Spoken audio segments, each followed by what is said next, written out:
Salut les gens, moi c'est Jeff. Je suis hyper content de vous retrouver aujourd'hui pour ce premier épisode de ce vlog concernant ce projet. Alors le projet c'est tout simple, c'est un projet d'aquarium donc récifal, donc coraux et poissons, en méthode berlinoise, donc écumeur et pierre. Tout de suite pour ce premier épisode on va faire un tour un petit peu du matos. Donc pour commencer, on a le bac en lui-même. Le bac en lui-même, c'est un Red Sea Reefer 170 Deluxe. Donc dans les Deluxe, sur les versions Deluxe, on a l'éclairage qui est fourni avec. L'éclairage vient de chez Aqua Illumination. C'est une Hydra 26 et ça fait 90 watts. Elle est entièrement pilotable par smartphone. Et donc voilà, c'est plutôt une rampe assez sympa. Le bac en lui-même, donc on a une cuve principale qui fait 130 litres et on a une décantation qui fait environ 35 litres et 5 litres de réserve d'eau osmosée pour la compensation automatique d'évaporation.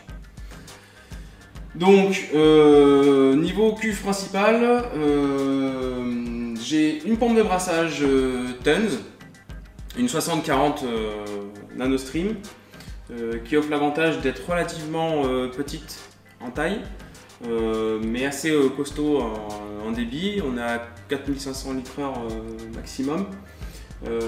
En plus, elle est réglable, on a un mode pulsé, etc. que j'ai mis dans la décante qu'on verra tout à l'heure. Donc je pense que c'est exactement ce qu'il me faut pour ce bac. Et le brassage il va être secondé aussi évidemment par la pompe de remontée. Qui est une Tons aussi, une Silence 1073-020. Elle est à peu près 2400 en débit maximum. Donc en brassage déjà là on voit que par rapport au volume on est quasiment à du 40 fois le volume par heure. Donc c'est plutôt pas mal. À voir après dans la répartition si ce sera assez facile à répartir. Et justement pour faciliter ça, j'ai ajouté le Random Flow Generator de chez Vivid Creatix. Donc c'est un petit objet fait à l'imprimante 3D en fait, c'est un petit objet en PVC qui ne relargue rien bien sûr, qui peut être orienté dans tous les sens et qui a une structure hélicoïdale à l'intérieur. Cette structure hélicoïdale, elle permet en fait d'avoir un flux qui est complètement aléatoire. Donc on évite le courant laminaire que les coraux n'aiment pas du tout, détestent même. Et donc ça permet d'avoir un brassage qu'on va orienter comme on veut pour éviter les zones mortes bien évidemment. Mais surtout de jamais avoir le même brassage en fait. Donc on a quelque chose d'assez cohérent au niveau brassage, en tout cas sur le papier. On verra après en fonctionnement si ça suffit. Voilà, donc dans le bac pour l'instant rien de plus. On a la surverse d'origine du Reefer avec les petites peignes de surverse qui vont bien, qu'on peut enlever pour nettoyer, et nos deux descentes, la descente principale avec la descente de secours et bien sûr la remontée. Allez, tout de suite on passe la décante. Et nous voilà dans la décante. Donc la décante classique pour un reefer. On retrouve la descente principale avec la vanne Red Sea qui permet de réguler le débit pour juguler un petit peu le bruit de la descente.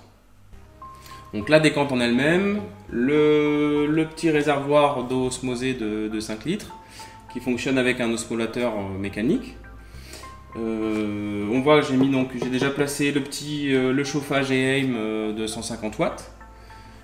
L'écumeur Tons aussi, donc c'est un 9410 avec post-filter. On verra, je vais voir si je me sers du post-filter ou pas, je sais pas encore. On a le compartiment de pompe de remontée bien évidemment derrière, avec donc la Tons également. On peut voir ici un petit contrôleur de pH, donc bien sûr qui n'est pas branché encore, l'électrode n'est pas encore dedans, rien n'est branché d'ailleurs. Donc petit contrôleur de pH de chez Waypro, C'est donc le PH 2010, pour son petit nom. C'est un contrôleur de pH que j'aime bien, je l'ai déjà eu sur mon précédent bac. Et il m'a jamais fait défaut, donc je en ai racheté un pour ce bac là. On voit aussi le petit boîtier de commande donc de la pompe NanoStream 6040 de la Turbelle. On voit 3 potentiomètres.